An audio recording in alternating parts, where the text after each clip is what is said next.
Bonsoir chez vous, en Afrique, en Amérique, en Asie, en Europe et partout dans le monde. Vous connaissez la chose. Bienvenue sur notre chaîne, votre chaîne en Afrique et en diaspora. Aujourd'hui, on va revisiter le cas du panafricaniste Kémy Séba. Pour ceux qui suivent l'information politique, je pense que vous connaissez bien Kémy Séba. Et pour ceux qui ne connaissent pas c'est Kémy Séba, eh bien, Kémy Séba est un activiste. C'est un leader panafricaniste, un jeune qui inspire beaucoup de jeunes dans le combat contre le colonialisme, contre le néocolonialisme.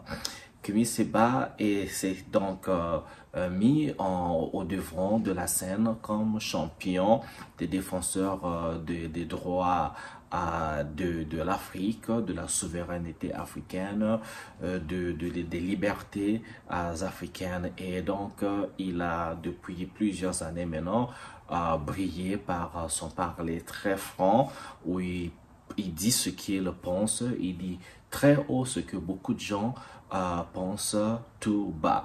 Alors, Kémy Séba, c'est un Africain.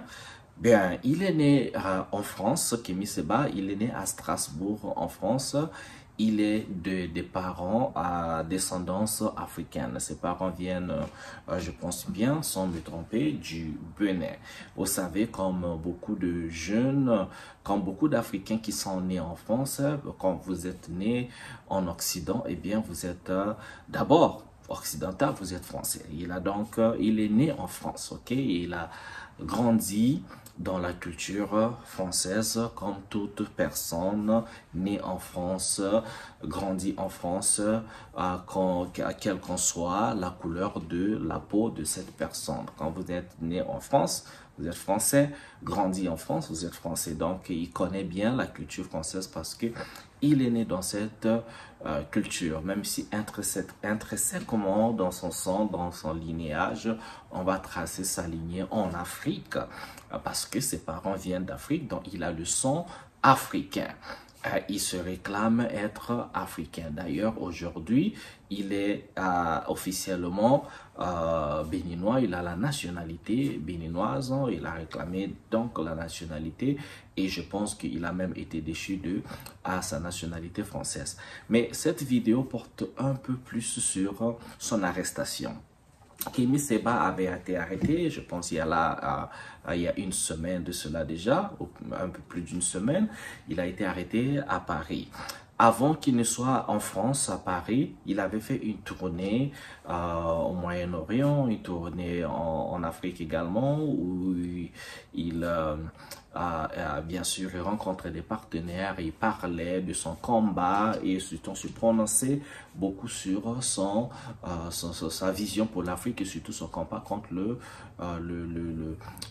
l'hégémonie ou encore la domination des Occidentaux qui ont la même mise sur l'Afrique, les affaires africaines, affaires sociales, affaires politiques et tout ce qui va avec. Bon, le discours de lui que j'avais suivi, c'est quand il était en Azerbaïdjan. Ça m'avait quand même étonné qu'il soit en Azerbaïdjan, mais je pense qu'il devait avoir un sommet là-bas et il en avait profité de rencontrer. Mais moi rencontrer les gens.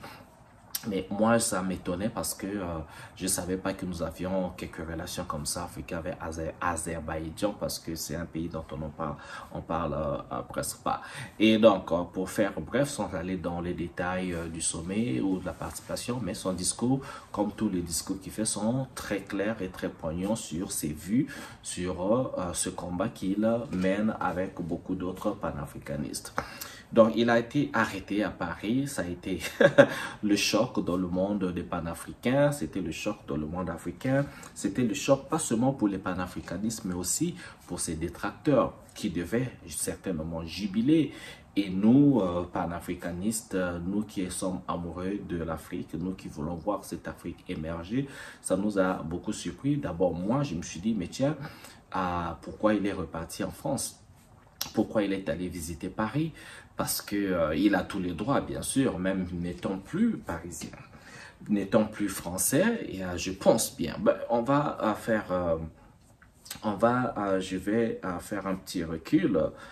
Kémy Séba, officiellement, n'est plus français. Kémy Séba avait été dépossédé de sa citoyenneté française.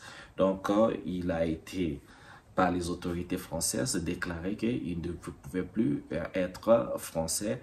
Et ayant perdu son statut de citoyen français, et donc déjà, bon, de toute façon, il n'habitait plus en France, hein, il avait déjà fait son retour vers l'Afrique, il habite au Bénin. Et alors, après cette décision, Kémy Séba, il avait déchiré le passeport français. Bon, il a fait un coup de gueule, hein. Moi, je suis pas là pour juger si c'était bien ou c'était pas bien, parce que le combat des panafricanistes, le combat est le même, mais la méthode diffère. Donc, il y en a qui sont plus fougueux, il y en a qui disent, ouais, il fallait pas qu'ils déchirent le passeport français, il fallait peut-être qu'ils rendent le passeport aux autorités françaises. Je dis, pour moi, j'ai rien à cirer sur ça, parce que quand un combattant réagit de la manière dont il pense est juste pour son combat, soit tu déchires le passeport, soit tu déchires pas. Il y en a qui utiliseraient la méthode plus douce, il y en a qui utiliseraient la méthode un peu plus vigoureuse. Eh bien, quelle qu'en soit la méthode, le combat est le même, le bateau se dirige vers la même direction. Donc, je ne suis pas là à dire si c'était bien ou pas bien qu'il déchire le passeport. Et donc, dans le passé, il avait même déchiré des billets de francs CFA. Je pense qu'il avait fait ça au Sénégal quand il se prononce aussi contre le franc CFA. Il veut bien que les pays africains qui utilisent encore cette monnaie de franc CFA, il faudrait que ils arrêtent d'utiliser cette monnaie et qu'ils se commencent à fabriquer leur propre monnaie contrôlée par leur propre banque. Monnaie battue en Afrique pour les Africains, par les Africains pour les Africains, après qui permet des échanges internationaux, des échanges financiers avec d'autres pays du monde. Moi, je pense que ce n'est que judicieux. Il ne devait même pas avoir en fait beaucoup de débats sur ça, mais ça fait couler beaucoup d'encre. Mais bon, ça fera peut-être partie d'une autre vidéo. Donc, son arrestation est arrivée, il y a eu tout de suite, il y a eu des rumeurs comme ça, là. C'était parlé dans les nouvelles, hein, la télé, les chaînes de télévision, les chaînes de radio, les réseaux sociaux. Il a même couru qu'il allait encourir, il partait pour 30 ans de prison. Voilà, il dit, bon, écoutez, ils étaient prêts à faire de Kémy Séba un autre martyr africain. Et donc, quelques jours après, il a été libéré. Donc, Kémy Séba il est en liberté. On va attendre ses premiers discours. Moi, je suis aux aguets pour voir quand il va faire son premier discours. Et je ne manquerai pas de revenir vers vous pour faire une analyse, faire un état de ce qui son discours sera sur ce que ça portera. Mais nous ne sommes pas encore là. Donc, sa libération a sûrement aussi a dû déranger les détracteurs. Mais pourquoi il a été libéré? Je ne connais pas le fond de la situation, mais je pense qu'il a un avocat, Kémy Séba. On n'arrête pas une personne. Oui, on peut arrêter une personne, on peut interpeller une personne, on peut mettre une personne en garde à vue. Mais après analyse, après interrogation, ou encore après pour parler avec son avocat, vous savez, hein, Kémy Séba, il est pour le gouvernement français, l'élite française ou tous ceux qui critiquent. Il est le diable, c'est un dérangeur, il dérange, c'est un perturbateur de l'ordre public, de l'ordre plus privé, il perturbe tout, donc ils n'ont pas un regard. En fait, c'est quelqu'un qui doit être éliminé carrément. Quand je dis éliminé, pas forcément physiquement, en fait, on veut le faire taire. Comme beaucoup de panafricanistes, comme tous ceux qui parlent pour l'Afrique, on veut toujours les faire taire. L'histoire de nos martyrs est là pour vous le démontrer. Donc, il a été libéré. Certainement, ils n'ont pas pu trouver sur les chefs d'accusation, ils n'ont pas pu trouver quelque chose de solide pour le condamner, parce qu'on va le condamner sur la base de quoi? Est-ce qu'il est venu en France pour espionnage? Je ne pense pas. Kémy Séba n'a jamais caché ses vues. Il a toujours dit ce qu'il pense très haut et très fort. Et partout où il va, son message ne change pas. Il le dit comme ça. Et bon, c'est encore dommage dans tout ça, quand il a été arrêté, de voir certains Africains, de voir quand il a été arrêté, de voir certains Africains célébrer son arrestation. Mais pour moi, c'est sans surprise. Vous savez, Patrice Lumumba, que ce soit Thomas Sankara, que ce soit Kwame Nkrumah, que ce soit Robert Oumniobé, que ce soit Steve Biko, que ce soit Nelson Mandela, tous les panafricanistes, tous les Africains panafricanistes, ceux qui ont vraiment été champions pour les libertés des Africains, ont toujours été combattus, vous savez par qui en premier? Par les Africains. C'est le combat de l'Afrique, en fait, ici, ce combat a du mal à avancer avec beaucoup de rapidité. C'est parce que les Africains sont les premières personnes à mettre les bateaux dans les roues de ceux d'entre nous, de ceux d'entre les panafricanistes qui ont le courage, ceux d'entre les Africains qui ont le courage de dénoncer les choses, de vouloir à proposer des choses sur le développement de l'Afrique, sur la répartition des ressources de l'Afrique, sur l'exploitation des ressources de l'Afrique par les Africains, sur notre souveraineté, sur la souveraineté et l'indépendance économique, financière, culturelle et tout. Et c'est les Africains en premier, en fait, qui combattent ça. Parce que le combat de fond, le message de fond de tous les panafricanistes est le même. Je le dis, les méthodes peuvent différer, mais le combat de fond est le même. Alors, les détracteurs africains et les détracteurs occidentaux et tous ceux qui sont contre ces panafricanistes veulent tuer, surtout les Africains, ils veulent tuer et le messager et le message. et pourtant, ces gens-là se battent pour les Africains, ces gens-là se battent pour nous. Les gens-là se battent, ils ont le courage, ils mettent leur vie en danger pour parler de nous. Il y en a qui ont été, on les appelle les martyrs aujourd'hui parce qu'ils ont été assassinés. Lumumba, on ne connaît même pas où se trouve son corps parce que ça a été disséqué. Vous connaissez l'histoire. Il y en a beaucoup de panafricanistes, on ne connaît pas où ils ont été enterrés, on n'a jamais retrouvé le corps. Et alors, quand ils se prononcent, il faut comprendre qu'ils sont en train de se battre contre une machine infernale, comme une machine de guerre, une machine sans scrupules, une machine qui peut utiliser tous les moyens possibles pour les éliminer s'il le faut. Alors, ils prennent des risques énormes pour nous, pour l'Afrique, pour la jeunesse africaine. Il faut les soutenir. Pour ceux ceux d'entre eux qui ont le verbe, qui ont la verve, qui ont l'éloquence, qui peuvent manipuler les mots, qui ont une pensée maîtrisée, qui ont un chemin, qui ont une vision, il faut soutenir. Et donc, Kémy Séba fait partie de ces gens-là. Oui, on n'est pas obligé d'être d'accord avec tout ce qu'il dit, hein, bien sûr. Hein, mais moi, je pense que son message, son combat de fond, c'est pour les Africains.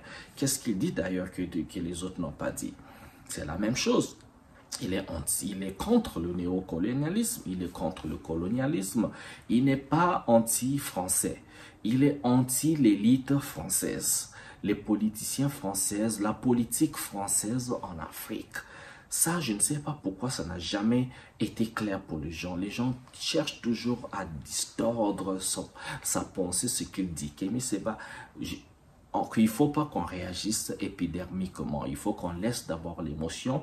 Partez, regardez les vidéos, les discours de Kémy Séba, essayez de faire un discernement. Lisez les livres de Kémy Séba. Il a écrit 2 ou 3, peut-être 4 livres, dont l'un, c'est Black Nihilism. Allez sur Amazon, tapez Kémy Séba, vous allez retrouver les œuvres de Kémy Séba.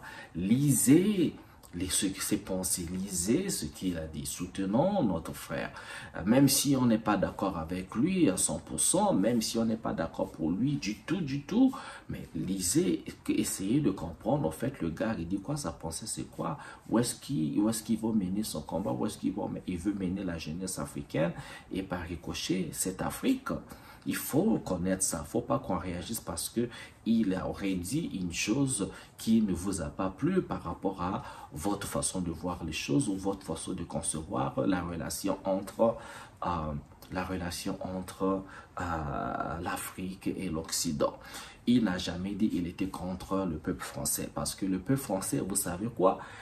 Les gens en Europe sont dans la galère. Hein. Beaucoup de gens, le peuple français, ils sont dans la galère. Ils sont, en fait, ils vivent sous une certaine oppression de leur propre gouvernement. Si vous êtes en France, vous êtes français, vous savez quand même de quoi je parle. C'est pas la pluie et le beau temps, c'est pas le paradis. Hein. Les gens, ils sont travail dur. Les gens sont dans les métros, ça schlingue.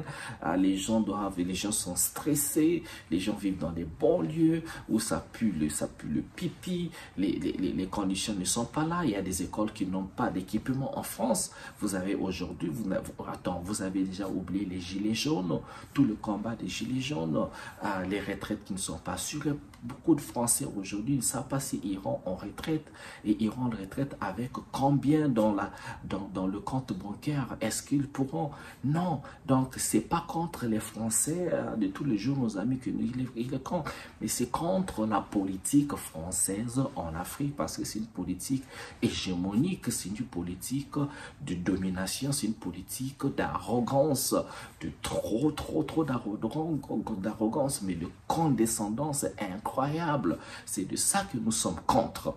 Et il est contre cette tendance des Occidentaux à pouvoir dire aux Africains ce qu'ils doivent faire et comment ils doivent penser, comment ils doivent vivre leur vie avec leur agenda, leur vue sur le mariage, sur la sexualité, sur le genre, sur quasiment tout, quasiment tout. Mais non, non, non. Il faut respecter les gens, les peuples du monde selon leur culture, leur vue.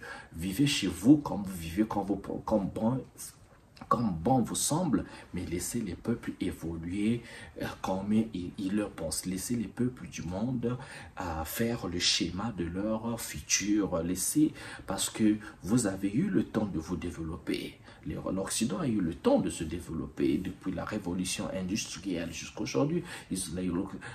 L'Occident a eu le temps de s'industrialiser. Il y a des pays en Afrique plein. Nous sommes encore sur la voie. Alors laissez les gens le temps d'arriver à un niveau, à un point donné, et les choses se feront progressivement. Donc, ne nous imposez pas un mode de vie, non. Et surtout, laissez les Africains le temps d'apprendre à comment est-ce que l'apprendre la science, la science des technologies qui parfois vous avez du mal à faire un petit partage avec les petits secrets technologiques qui peuvent permettre aux gens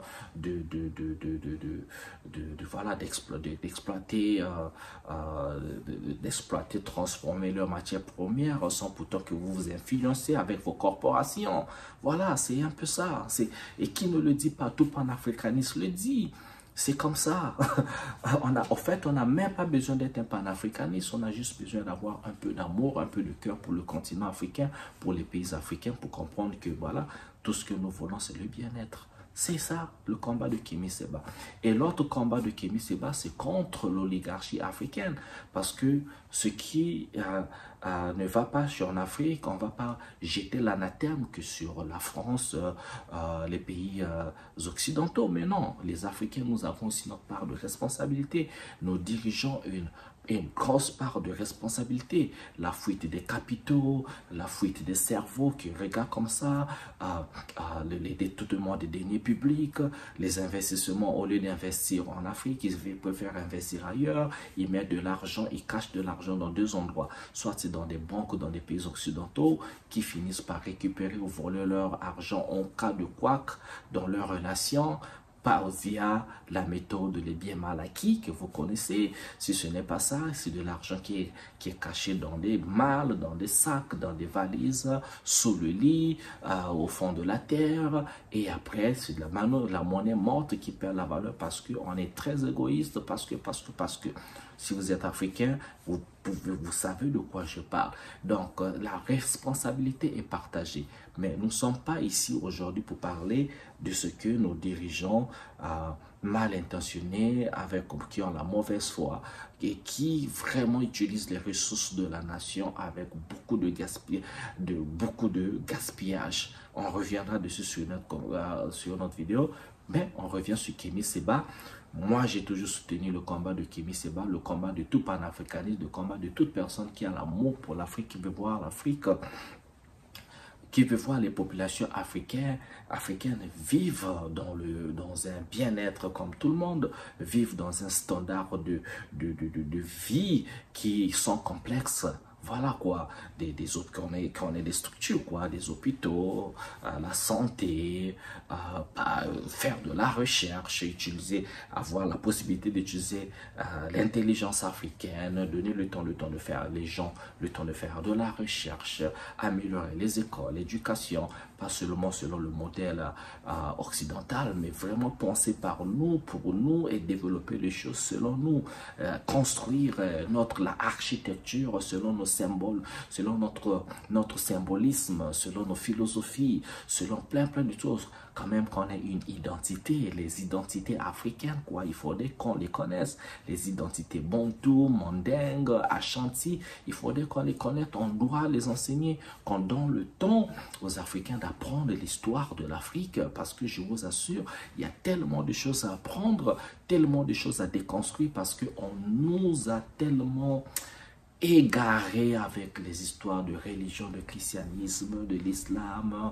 l'éducation, un système éducatif mais pourri, où on vous apprend encore des trucs tels que qui a découvert l'embouchure du Congo, on dit c'est Diego Cao, alors nous tous, attendez, nos parents, nos populations vivent dans ces terres, sur ces terres-là depuis des millénaires, depuis des siècles et des siècles, c'est pas un Portugais, un Français qui va venir découvrir des choses chez nous, alors que ce sont nos ancêtres qui montrer où se trouvaient les choses, et surtout avec cette histoire de domination, ce que nous ne voulons pas.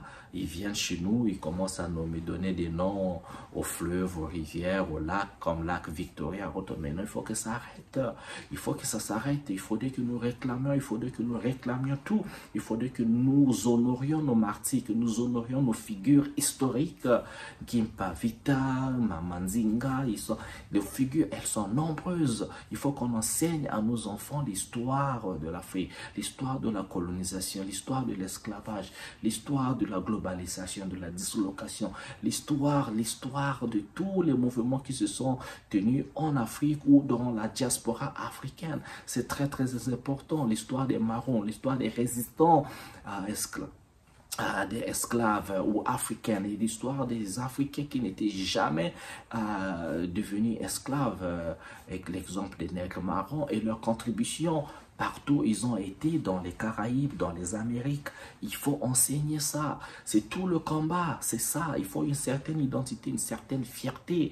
Et bien sûr, en le faisant, on ne dit pas qu'on ne veut pas être en travaillant en partenariat avec les Occidentaux. Le message est toujours déformé. Quand on fait la critique ou quand on dit ces choses, on pense toujours qu'on veut être contre les Occidentaux. Mais non, nous ne sommes pas contre les Occidentaux. Nous voulons juste que nos enfants aillent à l'école, que nos jeunes trouvent du boulot, qu'il y ait de l'emploi, qu'ils vivent comme tout le monde, qu'ils peuvent voyager en France, en Occident, où ils veulent dans le monde, quoi. Il ne faudrait pas que ce soit pour quelqu'un pour avoir un visa pour aller en France, en Europe. Il faut faire des prières. C'est comme un mythe pour eux, pour les Occidentaux, pour venir en Afrique, mais c'est aussi facile.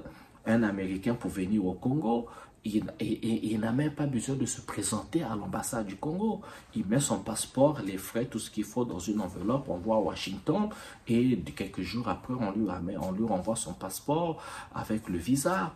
Est-ce que chez nous c'est possible? Non, chez nous on nous humilie dans les ambassades des Européens. On vous pose toutes les questions de votre vie, on veut vous connaître, on veut savoir vous êtes qui, votre papa c'est qui, votre maman c'est qui, vos comptes bancaires, patati, toutes les questions. Mais c'est une humiliation. Donc nous c'est notre devoir de dire non. Donc les messages des panafricains c'est ça aussi. Les Africains doivent apprendre à dire non, c'est nous qui avons le pouvoir. Il faut apprendre la réciprocité. Si on vous dit faites ça dans leur ambassade, vous également dans nos ambassades, on doit faire la même chose. Le respect doit être réciproque. C'est tout ce qu'on demande. On demande le respect, on demande leur temps condescendant. Ils doivent arrêter de parler aux gens comme des enfants, comme avec ce ton condescendant. Il faut qu'ils arrêtent ça. C'est quand ils n'arrêtent pas ça, c'est là où les gens les regardent avec... en fait, l'Occident ne se rend même pas compte de se tirer la balle dans la tête, sur les pieds. Bientôt, ce sera une balle qui va se tirer dans la tête parce qu'on en a marre. Tout simplement, les gens, on en a marre, que ce soit en Afrique, en Amérique latine, pays asiatiques. Le monde change et les panafricanistes disent encore quoi? Ils ont besoin d'un monde multipolaire, pas seulement un monde où on regarde vers l'Occident, où on fait des machines. Non, non, non. La Deuxième Guerre mondiale qui a donné, la fin de la Deuxième Guerre mondiale qui a donné beaucoup de puissance, surtout aux États-Unis et d'autres pays européens, mais ça avait fini par affaiblir la Chine ou encore la Russie. Mais aujourd'hui, il y a des pays émergents. Donc nous, on veut travailler avec tout le monde. On n'a pas besoin de choisir avec qui ne pas travailler, mais que ça se fasse dans le respect. Donc permettez aux gens de travailler avec tout le monde, avec qui ils veulent, tant que ça va être bénéfique pour les populations africaines, parce que chacun protège ses intérêts. La France fait ce qu'elle fait, veut avoir la main dans toutes les ressources africaines, parce que la France veut nourrir ses enfants français. Mais bien les Africains aussi, nous, nos leaders, ont le devoir de nourrir les enfants africains, les populations africaines. Chacun protège ses intérêts, mais ça peut se faire en corrélation, en collaboration, pour que nous tous nous trouvions un moyen de s'échanger, de nourrir nos enfants mutuellement. C'est aussi simple que ça, mais pourquoi ça doit être compliqué? Et si on parle, on devient un paria. Mais c'est pas possible. Donc moi, force à Kémy Séba, force au professeur Franklin Nyamsi, Frank Lambandakani, à SK, Segoyo Kegewe, que je suis, tous les panafricanistes, notre sœur Nathalie Yamb, et tous ceux qui sont l'avant, le frère du Sénégal, là, le député dont j'oublie le nom, je trouverai. Donc tous ceux qui sont panafricanistes, tous ceux qui ont l'amour pour l'Afrique, eh bien je vous soutiens. Force encore à toi Kémy Séba, comme on dit, la patrie ou la mort, nous vaincrons. Voilà, allez, je vous souhaite bien le bonheur chez vous. On se retrouve à une autre vidéo. Ciao, ciao.